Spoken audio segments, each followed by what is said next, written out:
Good morning.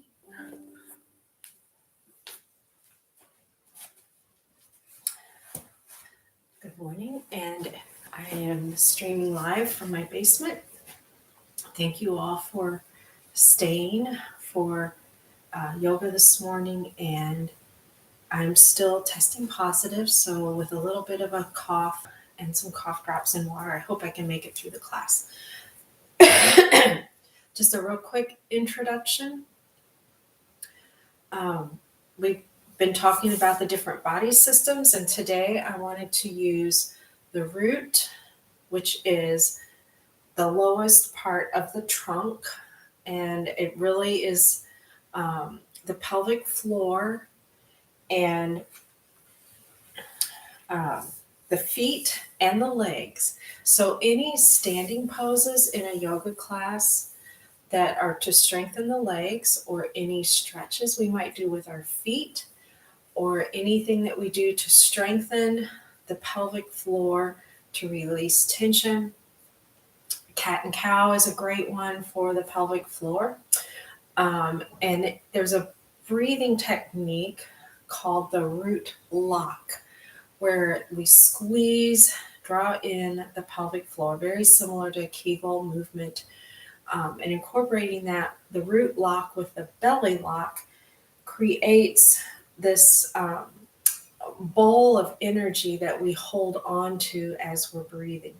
And what's really cool, today I also wanted to bring in the solar plexus, but in the middle is the sacral. So we're starting with the root, and then the next area is the sacral, which includes more of the lumbar low back and the sacroiliac joint, that area. And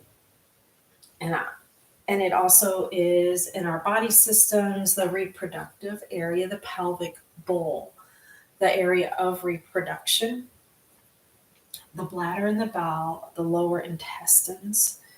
And then next is the solar plexus. So we go from root, sacral, or if you think about SI, and then into the solar plexus, which is all the way up to the bottom of the rib cage. So really from our belly button up to the bottom of the rib cage, it's all those core muscles, including the diaphragm, which is especially significant for me, and that was the area that Mike had herniated in his accident. But the diaphragm is that giant muscle that goes across horizontally below the rib cage, supporting the lungs. But we have to incorporate the diaphragm in our belly breathing, or the yoga breathing, where we're drawing in on the exhale.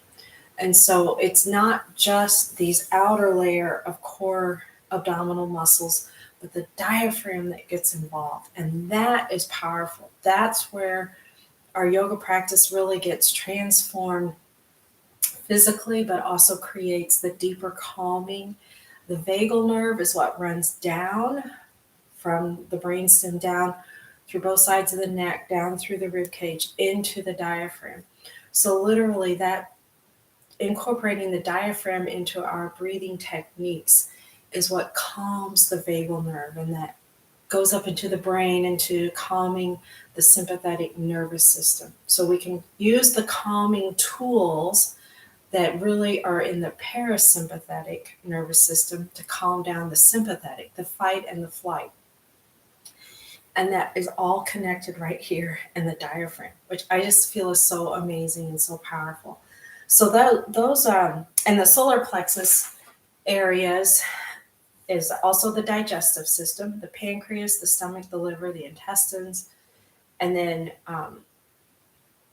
all this core musculature and the diaphragm. So let me come back to postures, yoga postures that benefit each area, because we're going to combine all three of these in our practice today, which you'll say, well, we've already done this anyway. In every yoga practice, we will be combining all of the areas in a balanced practice. So our postures for the root, the feet, like doing the foot rolls with the tennis balls, calf stretches, any standing poses, anything that also connects our feet to the ground, standing upright, that grounding to the earth, remember this, is also strengthening the legs, and that's a power pose for the root part of the body system. Even supported bridge, pelvic floor, either toning or strengthening. The pelvic floor benefits from the resting bridge pose with the block, elevating the hips. Wall core work, and then the pelvic listing, where we do like a monster walk and we lift up at the hip and elevate the foot that way. So we may incorporate some of that. The sacral, any hip openers like pigeon, tree poses, butterfly, straddle stretches.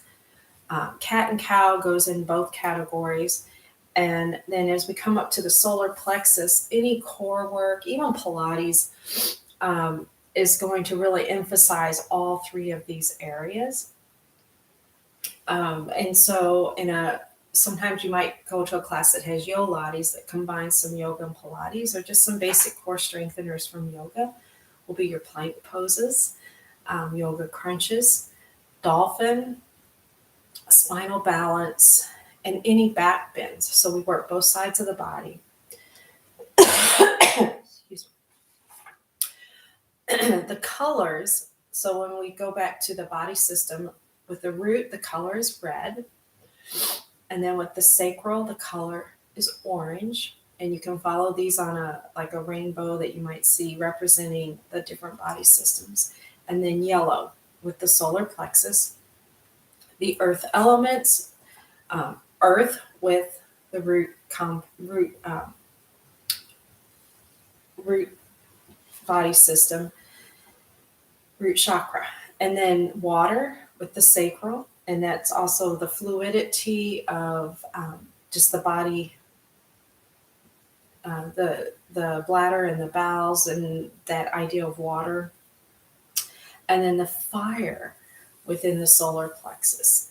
And even doing like the fists of fire, when we inhale and lift and exhale, we're bringing in powerfully, but we're also, anytime we're holding a plank and breathing using our diaphragm, we're creating that fire in the belly or stirring up warmth. So just anytime that you feel the warmth coming up in your body system, that's the reminder of what that is.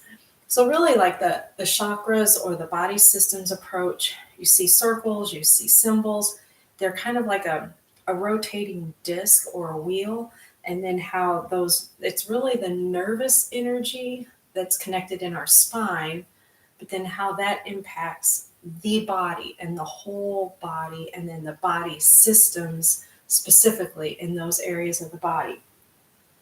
And when I make a copy of all my notes for you all, I want to show you, even with a chiropractor's chart, the different parts of the spine, the cervical, the thoracic, the lumbar, and then the tailbone, and how those are the same areas we can see that just even the spinal manipulation benefits those same body systems and how that correlates. And then even within essential oils and which ones are beneficial, there's a similar chart in the essential oils books that I have that make it really interesting.